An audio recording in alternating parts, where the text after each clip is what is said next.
Salut à tous et bienvenue. Aujourd'hui, on va décortiquer un sujet brûlant pour des milliers d'étudiants internationaux. Comment on choisit la bonne ville en France pour être quasi sûr de décrocher son admission via Campus France? Alors la grande question qu'on se pose tous, viser Paris, Lyon ou Marseille? C'est le rêve, on est d'accord.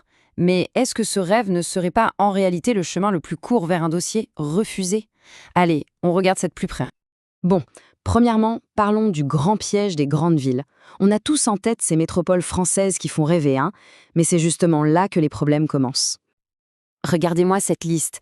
Paris, Lyon, Marseille, c'est le top du top, le Hall of Fame des villes où tout le monde veut aller. Le souci, c'est que c'est aussi là que tout le monde postule. Donc, en gros, c'est la finale de la Coupe du Monde des candidatures. La compétition, elle est juste féroce. Du coup, l'objectif, il est super simple en fait.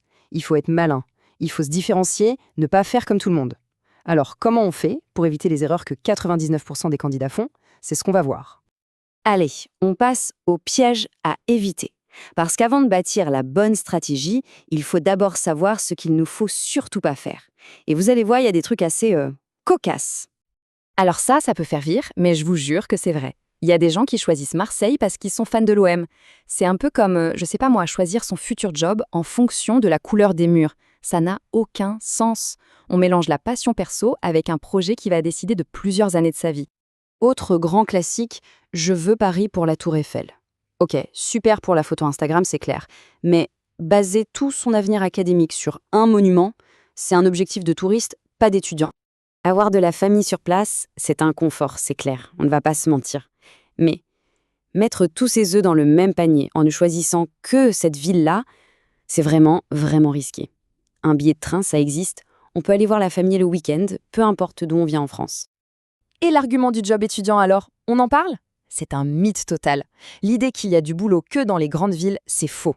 La source est formelle là-dessus. Des jobs étudiants, il y en a absolument partout en France, même dans les plus petites villes. Bon, maintenant qu'on a fait le ménage dans les mauvaises idées, on va se concentrer sur ce qui compte vraiment. En fait, il y a deux critères, et seulement deux, qui changent absolument tout. Le premier critère, c'est simple, c'est le portefeuille, le loyer.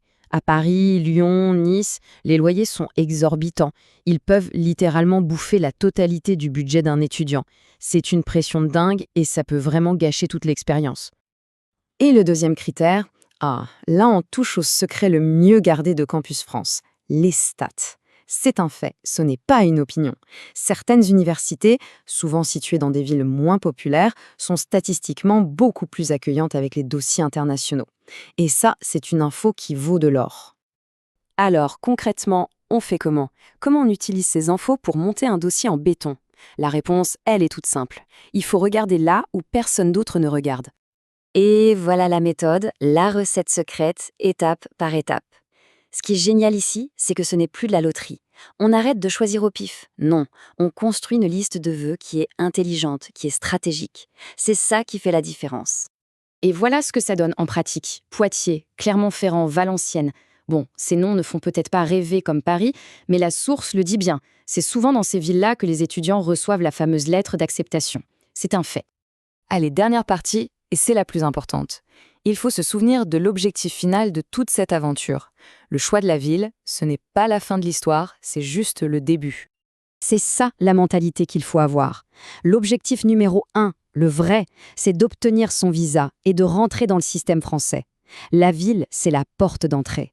Une fois qu'on est dedans, on est libre. Ce n'est pas une condamnation à perpétuité.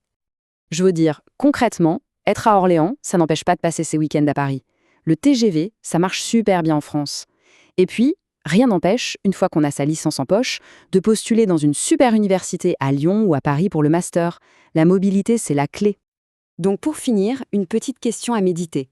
Et si le vrai avenir ne se trouvait pas dans les villes de cartes postales qu'on connaît tous par cœur? Et si, au contraire, il se cachait dans une opportunité, dans une ville qu'on n'avait même pas envisagée? Pour découvrir d'autres stratégies de ce genre, parce que croyez-moi, il y en a des tas, un conseil, allez jeter un œil à la chaîne Evrard Study Abroad. Ça vaut vraiment le détour. Pensez-y.